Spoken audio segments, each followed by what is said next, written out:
সুপ্রিয় ক্লাস 5 অর্থাৎ পঞ্চম শ্রেণীর ছাত্রছাত্রী বন্ধুরা, তোমাদেরকে আমাদের এনজয় এক্সাম ইউটিউব চ্যানেলে স্বাগত জানাই। আজকের এই ভিডিওতে পরিবেশ ও বিজ্ঞান সেকেন্ড সামেটিভ এভ্যালুয়েশন দ্বিতীয় পর্যায়ক্রমিক মূল্যায়ন, তোমাদের যে দ্বিতীয় পরীক্ষা হবে ইউনিট টেস্টের, তো 5 নম্বর পেজটি আমরা রায়মার্টিন প্রশ্নবিচিত্র থেকে 5 নম্বর পেজটি আজকে সমাধান করছি। প্রত্যেকটি ভিডিওতে উত্তর সহ প্রত্যেকটি যে প্রশ্নের উত্তর সহ আলোচনা করছি, তাই তোমাদের সময় নষ্ট একেবারেই হবে না। তো চলো শুরু করি। প্রথম প্রশ্ন দেখো, আমাদের দেশের সবচেয়ে গুরুত্বপূর্ণ নদীর নাম লেখো। দেখো, আমাদের দেশের সবচেয়ে গুরুত্বপূর্ণ নদী হয়ে যাবে গঙ্গা। গঙ্গা আমাদের দেশের সবচেয়ে গুরুত্বপূর্ণ একটি নদী। নেক্সট, সুন্দরবনে কোন উদ্ভিদ দেখা যায়? দেখো, সুন্দরবনে কিন্তু গরান, গেওয়া, গোলপাতা ইত্যাদি উদ্ভিদ কিন্তু দেখা যায়। খুব ইম্পর্টেন্ট, এটি স্টার মার্ক করে দাও। সুন্দরবনে একটি কোন উদ্ভিদ দেখা যায়, এরকম একটা প্রশ্ন আসতে পারে। আচ্ছা, নেক্সট কোয়েশ্চেন, পশ্চিমবঙ্গের সবচেয়ে উঁচু পর্বত শ্রেণীর নাম লেখো। দেখো, পশ্চিমবঙ্গের সবচেয়ে উঁচু পর্বত শৃঙ্গের নাম হলো সান্দাকুফু। পশ্চিমবঙ্গের সবচেয়ে উঁচু পর্বতশৃঙ্গ হচ্ছে সান্দাকুফু। আচ্ছা, মালদার কোন আম বিখ্যাত? দেখো, মালদার ফজলি আম বিখ্যাত। আবার এরকমভাবে ঘুরিয়ে আসতে পারে, মালদা জেলায় কি বিখ্যাত? উত্তর হচ্ছে আম। কোন আম? ফজলি আম, মনে রাখবে। নেক্সট, সীতাভোগ এবং মিহিদানা কোন জেলায় পাওয়া যায়? দেখো, সীতাভোগ আর মিহিদানা পূর্ব বর্ধমান জেলায় কিন্তু পাওয়া যায়। নেক্সট, পশ্চিমবঙ্গের একটি বন্দর শহরের নাম লেখো। দেখো, পশ্চিমবঙ্গের একটি বন্দর শহরের নাম হলো কলকাতা বন্দর। নেক্সট, রবীন্দ্রনাথ ঠাকুর কোথায় আশ্রম বিদ্যালয় প্রতিষ্ঠা করেন? দেখো, রবীন্দ্রনাথ ঠাকুর বীরভূম জেলা শান্তিনিকেতনে আশ্রম বিদ্যালয় কিন্তু প্রতিষ্ঠা করেন। নেক্সট কোয়েশ্চেন, স্বাধীনতার জন্য লড়াই করেছেন এমন একজন মহিলার নাম লেখো। স্বাধীনতার জন্য লড়াই করেছেন এমন একজন মহিলা হলেন প্রীতিলতা ওয়াদ্দেদার। তিনি স্বাধীনতার জন্য লড়াই করেছেন। নেতাজির জন্মদিন কোন তারিখে পালন করা হয়? তোমরা অনেকেই জানো, 23শে জানুয়ারি। তো ডেটটা হচ্ছে 1897 খ্রিস্টাব্দের 23শে জানুয়ারি নেতাজির জন্ম হয়েছিল, ঠিক আছে? তো কোন তারিখে আমরা পালন করি? 23শে জানুয়ারি নেতাজির জন্ম পালন করা হয়। নেক্সট, একজন আদিবাসী স্বাধীনতা সংগ্রামীর নাম লেখো। একজন আদিবাসী স্বাধীনতা সংগ্রামীর নাম হলো মুন্ডা, বিরসা মুন্ডা। তাহলে আদিবাসীদের দিক থেকে বিরসা মুন্ডা হচ্ছে আদিবাসী স্বাধীনতা সংগ্রামী। নেক্সট, বর্তমানে কোন মেশিনের সাহায্যে আমরা জমি চাষ করে থাকি? দেখো, বর্তমানে পাওয়ার টিলারের সাহায্যে কিন্তু আমরা জমি চাষ করে থাকি। নেক্সট, একটি সামুদ্রিক মাছের নাম লেখো। দেখো, একটি সামুদ্রিক মাছ হয়ে যাবে ইলিশ মাছ। ইলিশ মাছ হচ্ছে একটি সামুদ্রিক মাছ। তো এরপরে প্রশ্ন 2 দাগে শূন্যস্থান পূরণ করো। ভিডিওর পরবর্তী অংশে যাওয়ার আগে তোমাদেরকে একটা জিনিস জানিয়ে রাখি, আমাদের চ্যানেলে তোমরা যদি খুব ভালো রেজাল্ট করতে চাও, ক্লাস 5-এর টপার হতে চাও, তাহলে আমাকে ফ্রেন্ড হিসেবে বানাতে পারো আমাদের এই চ্যানেলটি সাবস্ক্রাইব করার মাধ্যমে। তোমাদের সাথে রয়েছে আমি সুরজিৎ কর্মকার। তো তোমাদের পরীক্ষা ভালো হবে। তো চলো আমরা পরের যে দ্বিতীয় ভিডিও পরবর্তী অংশে যাই। শূন্যস্থান পূরণ করো। দেখো, প্রথম রয়েছে 1966 সালে চালের দাম 4 গুণ হয়েছিল, মনে রাখবে। তা উত্তর হবে 1966। কত সাল? 1966 সালে চালের দাম 4 গুণ করে দেওয়া হয়েছিল। নেক্সট, রাসায়নিক সার ব্যবহার করলে জমির ড্যাশ কমে যায়। কি কমে যায়? রাসায়নিক সার ব্যবহার করলে জমির উর্বরতা কমে যায়। নেক্সট, ড্যাশ দিয়ে বর্তমানে জমিতে চাষ করা হয়। কি দিয়ে? উত্তর হবে পাওয়ার টিলার দিয়ে বর্তমানে কিন্তু জমিতে চাষ করা হয়। নেক্সট, বাঁকুড়ার কি টেরাকোটার জন্য বিখ্যাত? দেখো, বাঁকুড়ার বিষ্ণুপুর শহরটি টেরাকোটার জন্য বিখ্যাত। নেক্সট, ডক্টর সর্বপল্লী রাধাকৃষ্ণনের জন্মদিন কি হিসেবে পালন করা হয়? দেখো, ডক্টর সর্বপল্লী রাধাকৃষ্ণনের জন্মদিন কিন্তু শিক্ষক দিবস হিসেবে পালন করা হয়। 5ই সেপ্টেম্বর শিক্ষক দিবস, সেদিনই ডক্টর সর্বপল্লী রাধাকৃষ্ণনের জন্মদিন। নেক্সট কোয়েশ্চেন আমরা চলে আসবো, তাঁতের শাড়ি তৈরি হয় কোথায়? দেখো, তাঁতের শাড়ি কিন্তু তৈরি হয় শান্তিপুরে, মনে রাখবে, তাঁতের শাড়ি তৈরি হয় শান্তিপুরে। চলে আসবো 3-এর দাগ। দেখো, সঠিক উত্তরটি নির্বাচন করো। প্রথম প্রশ্ন কি বলেছে? যে লাল মাটি অঞ্চলে বৃষ্টিপাত কম হয়, বেশি হয় না মাঝারি হয়? তো লাল মাটির অঞ্চল বৃষ্টিপাত হয় কম।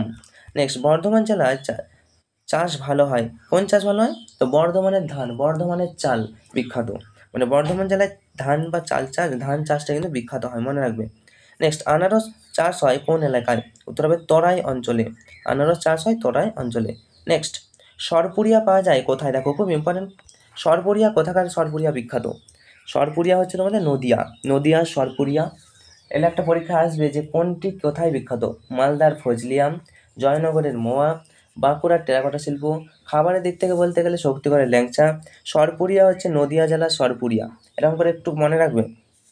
নেক্সট, আমাদের স্বাধীনতা দিবস কবে পালন করা হয়? উত্তর হবে 15ই আগস্ট আমাদের স্বাধীনতা দিবস কিন্তু পালন করা হয়। নেক্সট, রেলের ইঞ্জিন তৈরি হয় কোথায়?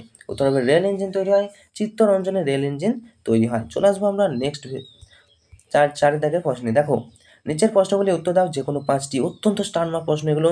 ধাপ চাষ কি? স্টার মার্ক করো। দেখো, পাহাড়ি ঢালু জমিতে সিঁড়ির মতো ধাপে ধাপে চাষ করা হয়। জমি কেটে কেটে যে চাষ করা হয় তাকেই বলা হচ্ছে ধাপ চাষ। এর জন্য ভূমিক্ষয় কম হয়, অন্যদিকে চাষের জন্য বেশি জমিও পাওয়া যায়। নেক্সট চলে আসবো, কয়েকটি লুপ্তপ্রায় মাছের নাম লেখো। দেখো, কয়েকটি লুপ্তপ্রায় মাছ হচ্ছে সরপুঁটি, খরশুলা, ন্যাদোস, শোল, শাল, বোয়াল। এই মাছগুলো এখন খুব কমে গেছে, আগে অনেক ছিল, এখন খুব কমে গেছে। তাহলে এই মাছগুলো কিন্তু লুপ্তপ্রায়। চলে আসবো নেক্সট কোয়েশ্চেন, চা চাষের জন্য কীরকম আবহাওয়ার প্রয়োজন হয়? দেখো, চা চাষের জন্য জল দাঁড়ায় না এমন ঢালু জমি লাগে। এছাড়া আবহাওয়া ঠান্ডা থাকতে হবে।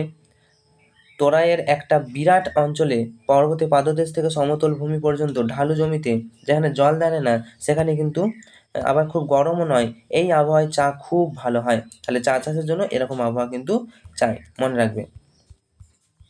নেক্সট প্রশ্ন দেখো, জৈব সার বলতে কি বোঝো? দেখো, জৈব সার বলতে কি বোঝানো হয়? দেখো, প্রকৃতির সজীব উপাদান যেমন গোবর, পচা পাতা, হাড়ের গুঁড়ো, হাঁস মুরগির বিষ্ঠা, নিম বীজের গুঁড়ো, শাকসবজির খোসা পচিয়ে যে সার তৈরি করা হয় তাকে কিন্তু কম্পোস্ট সার বা জৈব সার বলা হয়। উদাহরণ হচ্ছে গোবর সার, মনে রাখবে এটি হচ্ছে জৈব সার, খুব ইম্পর্টেন্ট।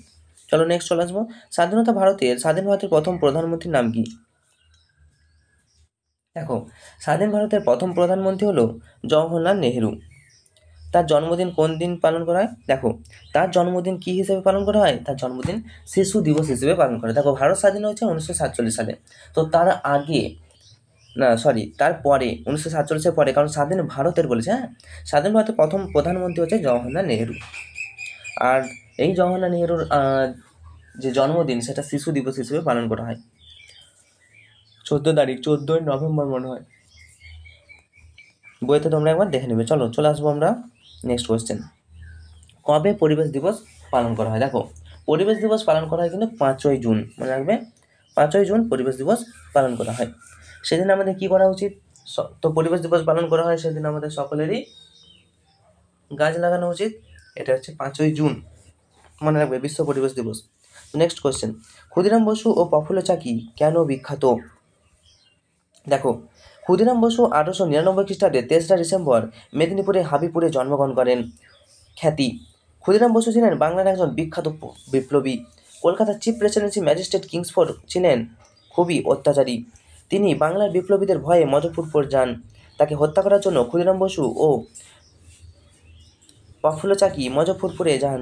তারা 1908 খ্রিস্টাব্দে 30 এপ্রিল রাতের অন্ধকারে কিংসফোর্ডে হত্যা করার জন্য একটি গাড়িতে বোমা ছোড়েন, কিন্তু দুর্ভাগ্যবশত গাড়িতে কিন্তু কিংসফোর্ড ছিলেন না, গাড়িতে ছিলেন হাইকোর্টের ব্যারিস্টার কেনেডির স্ত্রী ও কন্যা।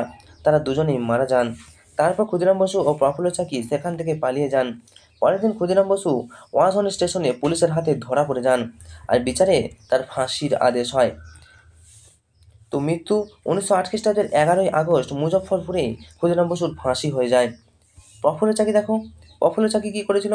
প্রফুল্ল চাকি 1888 সালে তৎকালীন বাংলার বর্তমানে বাংলাদেশের বগুড়া জেলায় জন্মগ্রহণ করেন। তিনি ভারতের স্বাধীনতা আন্দোলনের একজন বিপ্লবী হিসেবে খ্যাতি অর্জন করেন। ক্ষুদিরাম বসুর সঙ্গে মিলে ব্রিটিশ বিচারক কিংসফোর্ডকে হত্যা করার পরিকল্পনায় অংশ নেয়। তো 1908 খ্রিস্টাব্দে পুলিশের হাতে ধরা না পড়ার জন্য তিনি নিজেই আত্মহত্যা করেন। আর এই যে স্বাধীনতা সংগ্রামী, স্বাধীনতার জন্য দেশের জন্য যে প্রাণ দিয়েছে, সেই জন্যই ক্ষুদিরাম বসু এবং প্রফুল্ল চাকি ইতিহাসে স্মরণীয়। নেক্সট, উত্তর দিনাজপুর জেলায় কোন কোন ফসলের চাষ হয়? দেখো, ধান, গম, ভুট্টা, আলু, সর্ষে, আখ, বিভিন্ন শাকসবজি যেমন বাঁধাকপি, ফুলকপি, টমেটো, পাট ইত্যাদি, এই সমস্ত চাষ কিন্তু হয় কোথায়? উত্তর দিনাজপুর জেলায়, মনে রাখবে। তো এই ছিল তোমাদের জন্য আজকের আমাদের গুরুত্বপূর্ণ ভিডিও, প্রশ্ন উত্তরের সমাধান ভিডিও। আজকে আমরা পেজ নম্বর 5 নম্বর পেজটি নিয়ে আলোচনা করলাম, পরবর্তী 6 এবং অন্যান্য পেজগুলো নিয়ে আলোচনা করতে চলেছি। তাই তোমাদের পরীক্ষা ভালো হতে চাইলে অবশ্যই চ্যানেলে নতুন হলে চ্যানেলটি সাবস্ক্রাইব করে পাশে থাকা নোটিফিকেশন অল সিলেক্ট করে রাখতে পারো, পরবর্তীতে আমাদের সাজেশন ভিডিও এবং অন্যান্য প্রশ্নবিচিত্রার ভিডিওগুলি সবার আগে পাওয়ার জন্য। তো তোমাদের পরীক্ষা খুব ভালো হবে এই শুভকামনা জানাই। তোমাদের সাথে ছিলাম আমি Surajit Karmakar. Enjoy exam, all the best.